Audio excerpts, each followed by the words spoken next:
Vous avez déjà payé un salarié à ne rien faire, j'en suis certain. Un chantier qui se décale, un client qui repousse sa décision, et voilà votre équipe au dépôt en train de ranger des chutes pour s'occuper. Pendant ce temps-là, les salaires tombent, les charges tournent et votre trésorerie encaisse. Et à quelques kilomètres de là, un confrère à vous vit exactement l'inverse. Il est débordé, il refuse des chantiers et il cherche des bras qu'il ne trouve nulle part.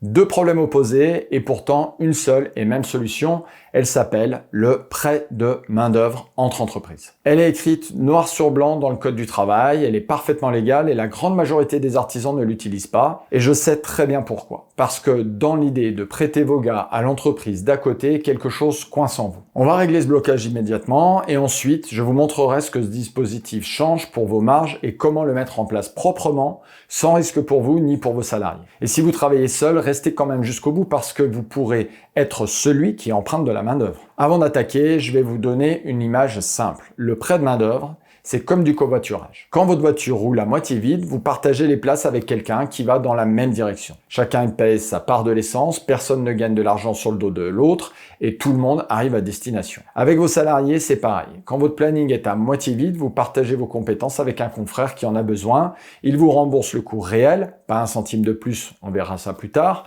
et vos deux entreprises avancent. Gardez cette image en tête, on va s'en servir tout au long de cet épisode. Alors parlons tout de suite de ce qui coince. Quand j'aborde ce sujet avec des dirigeants du BTP, la réaction est presque toujours la même. Prêter mes gars aux voisins, jamais, c'est un concurrent.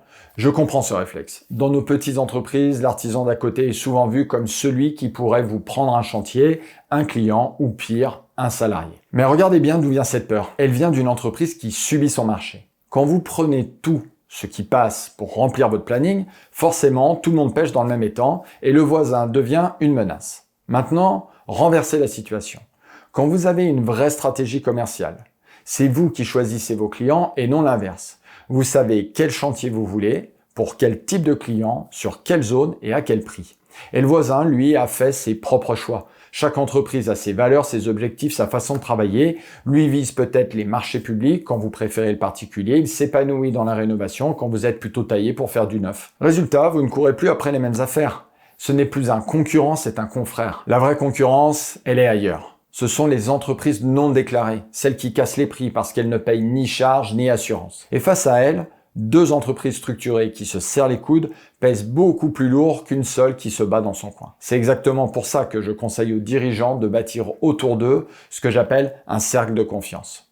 Un comptable, un banquier, un assureur, tout ce petit monde en fait partie et vos confrères aussi. Le prêt de main-d'œuvre, c'est l'un des outils les plus concrets de ce cercle. Encore faut-il savoir l'utiliser dans les règles. Et ça tombe bien parce que la deuxième crainte que j'entends, c'est justement celle-là. Est-ce que c'est légal? Sur ce point, deux idées fausses circulent. La première, prêter un salarié, c'est interdit, ça sent le travail dissimulé. La seconde, pas besoin de papier entre confrères, on s'arrange. Les deux sont fausses. Et la deuxième est de loin la plus dangereuse. Le prêt de main-d'œuvre est prévu par le Code du travail. Vous avez le droit de mettre un de vos salariés à disposition d'une autre entreprise. À une condition, une seule, mais elle est capitale. Vous ne devez pas gagner d'argent dessus. C'est ce qu'on appelle le prêt à but non lucratif. Vous refacturez le coût réel du salarié, rien de plus. Si vous ajoutez une marge, vous basculez dans l'illégal.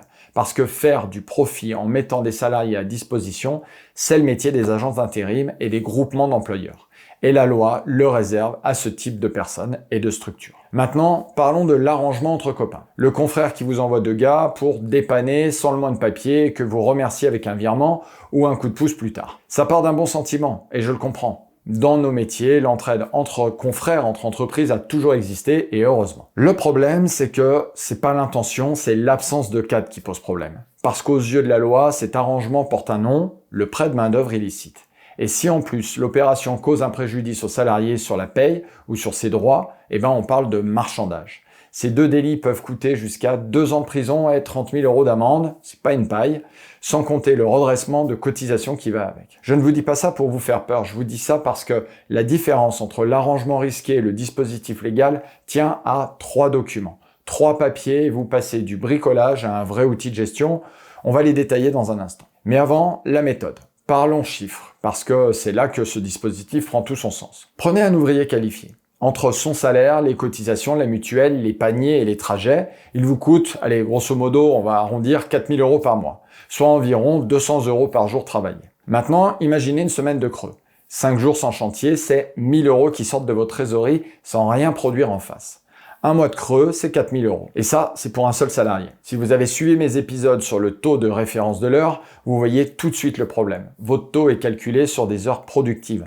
Chaque heure payée mais non facturée vient grignoter directement votre bénéfice de fin d'année.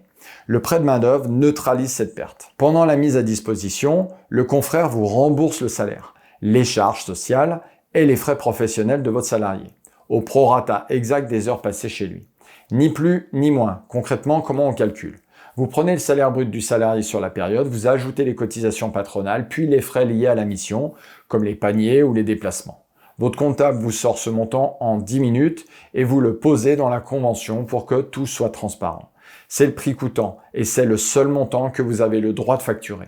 Résultat pour vous, un salarié qui ne pèse plus sur votre trésorerie pendant le creux et que vous gardez dans votre effectif.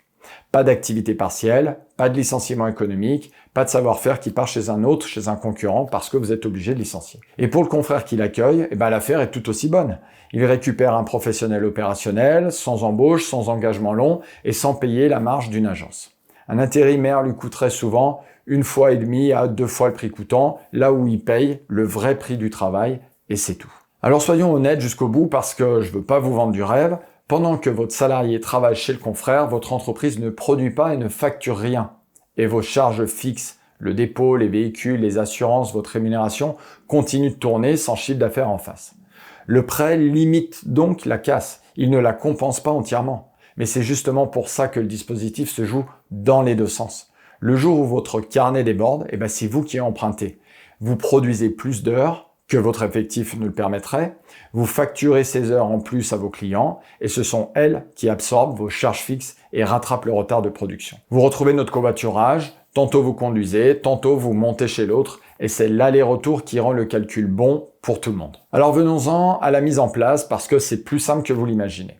La méthode tient en 4 étapes et je vous conseille de les suivre dans l'ordre. D'abord, l'accord du salarié, c'est lui la clé de tout le dispositif. Vous ne pouvez pas l'envoyer chez un confrère contre sa volonté, il a le droit de refuser et son refus ne peut entraîner aucune sanction ni licenciement. Donc parlez-lui franchement, expliquez-lui pourquoi, chez qui, pour combien de temps et ce que ça change pour lui au quotidien. Et rassurez-le sur l'essentiel, il reste votre salarié. Même contrat, même paye, même ancienneté, même congé. Il part en mission, il ne change pas d'employeur. Ensuite, deuxième étape, l'avenant à son contrat de travail. C'est le premier des 3 documents. Il précise le travail confié dans l'entreprise d'accueil, les horaires, le lieu d'exécution et les caractéristiques du poste.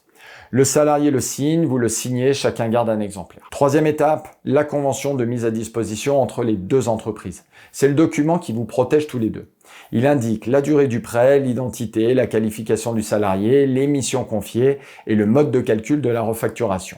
Pas besoin d'un pavé de 10 pages, une convention claire signée par les 2 dirigeants et chacun sait où il va. Le troisième document, c'est la facture, établie strictement au prix coûtant avec le détail du calcul en annexe. Enfin, quatrième étape, la sécurité et les assurances. Pendant le prêt, c'est l'entreprise d'accueil qui dirige le travail au quotidien. C'est donc elle qui fournit les consignes, les conditions de sécurité et qui vérifie que le salarié est correctement équipé pour le poste. De votre côté, prévenez votre assureur et demandez au confrère de valider avec le sien que votre salarié prêté est bien couvert sur ses chantiers. Un appel chacun et le sujet est réglé. Un dernier conseil de terrain pour cette partie, prévoyez une période d'adaptation dans la convention, quelques jours pendant lesquels chacun peut arrêter l'opération sans drame. Si le courant ne passe pas sur le chantier d'accueil, votre salarié rentre et la relation avec le confrère reste intacte. Vous le voyez, ce dispositif n'a rien de compliqué. Ce qui manque à la plupart des dirigeants, c'est pas l'intelligence de le mettre en place, c'est le cadre pour le mettre en place. Et c'est exactement ce que je construis avec les dirigeants que j'accompagne. Des outils simples pour piloter leur entreprise au lieu de naviguer à vue. Mais surtout, une communauté de confrères et non de concurrents.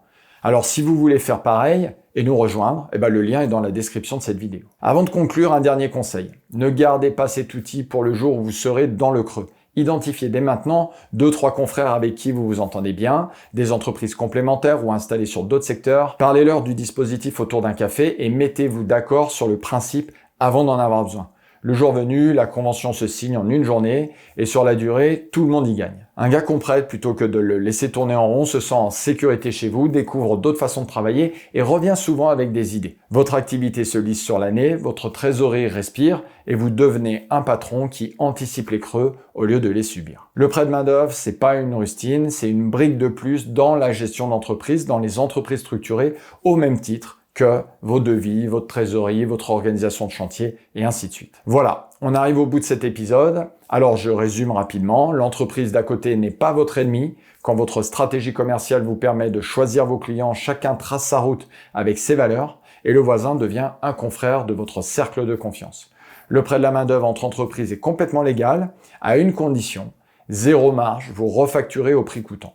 L'arrangement oral, lui, peut vous coûter très cher, alors que 3 documents suffisent à tout sécuriser. Un salarié en creux d'activité, c'est de la trésorerie qui fond et ce dispositif limite la perte quand vous prêtez, puis il la rattrape en production quand vous empruntez de la main-d'œuvre. Alors maintenant, j'ai une question pour vous et je veux de vraies réponses en commentaire.